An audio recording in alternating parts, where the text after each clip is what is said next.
തിരുവനന്തപുരം നഗരത്തിലെ electric city ബസ്സുകളുടെ കാര്യത്തിൽ തിരുവനന്തപുരം കോർപ്പറേഷൻ മേയർ വി രാജേഷിന് മറുപടിയുമായി ഗതാഗത മന്ത്രി കെ.ബി. ഗണേഷ് കുമാർ. നഗരത്തിനായുള്ള ബസ്സുകൾ നഗരത്തിൽ തന്നെ ഓടണമെന്ന് വ്യക്തമാക്കിയ മേയർക്കാണ് ഗതാഗത മന്ത്രി കണക്കുനിരത്തി മറുപടി നൽകിയിരിക്കുന്നത്.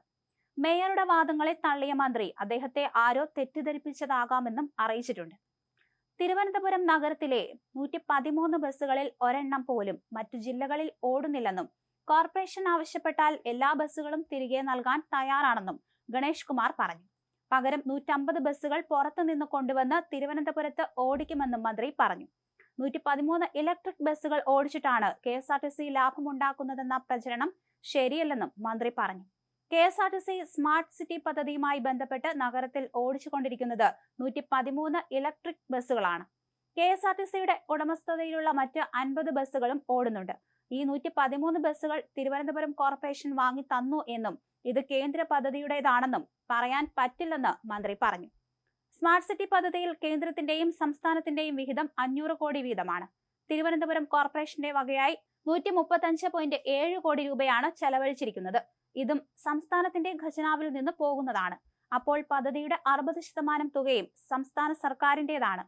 കോർപ്പറേഷന്റെ തനതു ഫണ്ടോ പ്ലാൻ ഫണ്ടോ ആകാം, അതും സംസ്ഥാന ഖജനാവിൽ നിന്ന് വരുന്നതാണ്. സ്മാർട്ട് സിറ്റി പദ്ധതി പ്രകാരം നടപ്പിലാക്കിയ മറ്റു പല വികസന പ്രവർത്തനങ്ങളുടെയും ഭാഗമായി വാങ്ങിയതാണ് ഇലക്ട്രിക് ബസ്സുകൾ. 50 വാഹനങ്ങളിൽ കോർപ്പറേഷന് ഒരു കാര്യവുമില്ല. 113 ബസ്സുകൾക്ക് ത്രികക്ഷി കരാറാണ് ഉള്ളത്. സർക്കാരും കോർപ്പറേഷനും സ്വിഫ്റ്റുമാണ് ഇതിൽ കക്ഷികൾ. വണ്ടികൾ ഓടുന്നത് പരിശോധിക്കാനുള്ള ഉപദേശക സമിതിയുടെ അധ്യക്ഷൻ മേയറാണെന്ന് മാത്രമാണ് കരാറിലുള്ളതെന്നും മന്ത്രി പറഞ്ഞു. താൻ അധികാരത്തിൽ വരുമ്പോൾ 2500 രൂപയായിരുന്നു ഈ ബസ്സുകളുടെ പ്രതിദിന വരുമാനം. തികഞ്ഞ ആസൂത്രണത്തോടെ ഇപ്പോൾ അത് 8000, 9000 രൂപ വരെ ആക്കിയിട്ടുണ്ട്. ഇലക്ട്രിക് ബസ്സുകളുടെ ജീവനക്കാരും ടിക്കറ്റ് മെഷീനും പരിപാലന ചുമതലയും KSRTCയുടേതാണ്. വലിയ പരിപാലന ചെലവാണ് ഈ വണ്ടികൾക്കുള്ളത്. മറ്റു ബസ്സുകളുടെ ടയർ 60,000 കിലോമീറ്റർ വരെ പോകുമ്പോൾ ഇതിന് 30,000 കിലോമീറ്റർ വരെയേ കിട്ടുന്നുള്ളൂ. 5 വർഷം കഴിഞ്ഞ് ബാറ്ററി തീരുമ്പോൾ 28 ലക്ഷം രൂപ വീതം ബാറ്ററി വാങ്ങാൻ വേണ്ടിവരും. ശരിക്കും ഇത് നഷ്ടമാണ്. 28 ലക്ഷം രൂപ കൊടുത്താൽ ഡീസൽ മിനി ബസ് കിട്ടും. ആ വണ്ടിയുടെ ശരാശരി കിലോമീറ്റർ വരുമാനം 52 രൂപ വരെയാണെന്ന് മന്ത്രി വ്യക്തമാക്കി. നഗരത്തിന് പുറത്തു നിന്നുള്ളവരെ ബസ്സിൽ കയറ്റാൻ പറ്റില്ലെന്ന് സർക്കാരിന് പറയാൻ കഴിയില്ല. മേയർ കത്തു നൽകിയാൽ അപ്പോൾ തന്നെ 113 വണ്ടികളും തിരിച്ചു നൽകും. എന്നിട്ട് 150 എണ്ണം പുറത്തു നിന്ന് കൊണ്ടുവന്ന് ഓടിക്കും. അവർക്ക് ഇഷ്ടമുള്ളയിടത്ത് വണ്ടിയിടാം. പക്ഷേ KSRTC ഡിപ്പോയിൽ അനുവദിക്കില്ല. നെയ്യാറ്റിൻകരയിലും ആറ്റിങ്ങലിലും ഓടുന്നത് ഞങ്ങളുടെ വണ്ടികളാണ്. ആ വണ്ടികൾ ഓടിക്കാൻ ആരുടെയും അനുവാദം ആവശ്യമില്ല. പീക്ക് അവേഴ്സിൽ സിറ്റിക്കകത്ത് ഓടിയതിനു ശേഷം സബർബനിലുള്ള യാത്രക്കാരെ കൂടി സിറ്റിയിലേക്ക് കൊണ്ടുവരണം എന്ന് കരാറിൽ പറഞ്ഞിട്ടുണ്ട്. മേയറെ ആരോ തെറ്റിദ്ധരിപ്പിച്ചതാണ്. കരാർ വായിച്ച് പഠിച്ചിട്ട് മറുപടി പറയുക. എന്നിട്ടും പ്രശ്നമാണെങ്കിൽ എന്നെ പോലും കാണേണ്ടതില്ല.